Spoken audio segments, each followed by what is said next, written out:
I'm not fighting no more. Kelly, let me do my job. I just told you I didn't want to do no interviews, and you said you are going to do interviews. Now you told me to do interviews. Now you're trying to take me away from them. No. Let me show Dante's Boxing Nation some love.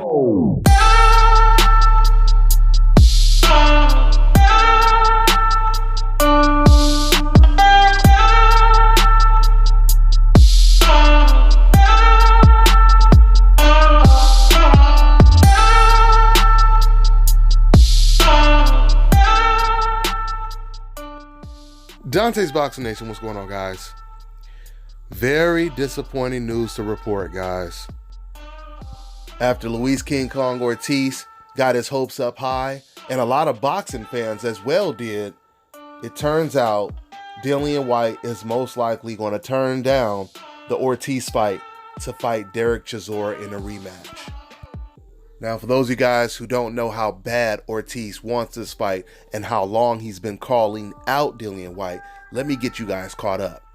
So Ortiz, he started calling out Dillian Whyte after he got knocked out by Deontay Wilder.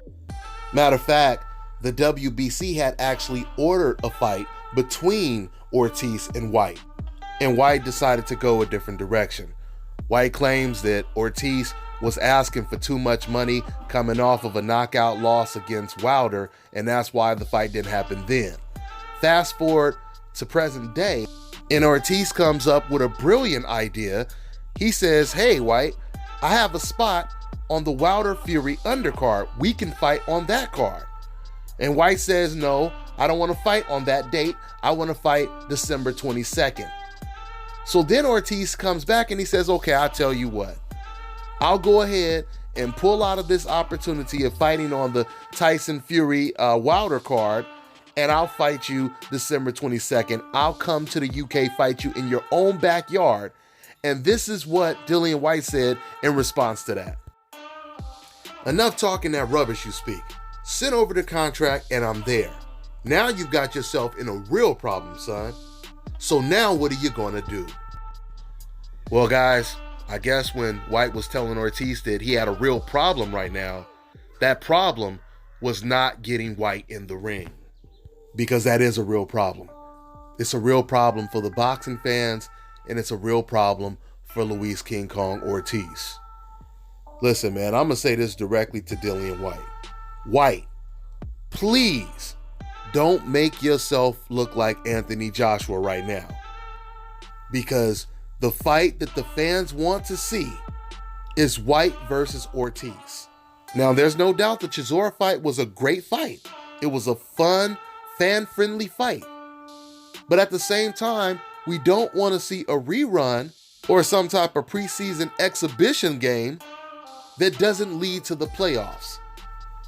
The fans want to see you in a relevant fight. And there is no fight more meaningful than Whyte versus Ortiz if Whyte can't get in the ring with Wilder or Anthony Joshua again. I mean, this is unfair to Ortiz as far as I'm concerned. Ortiz, he bent over backwards. He tried to make Whyte as comfortable as possible in negotiations for this fight. And you're telling me Whyte still isn't going to take the fight? I'm telling you guys, if he does this, this will be an Anthony Joshua move. So I hope Whyte, he really does what's right, especially for the fans. Speaking of the fans, Whyte's promoter, Eddie Hearn, coincidentally, the same person who promotes Anthony Joshua, he's telling the public that the fans want to see Chisora rematch, not Luis King Kong Ortiz. How could that possibly make any sense? And now you know Eddie Hearn stands corrected because we are the fans. And we're telling you right now that we want to see Ortiz versus Whyte, not Whyte versus Chisora. And I completely explained why. Unless Whyte feels that the Ortiz fight is a much more difficult fight that he may not win, if that's the case, then do what makes you comfortable. That's all I got for now, guys. I'm on to the next one.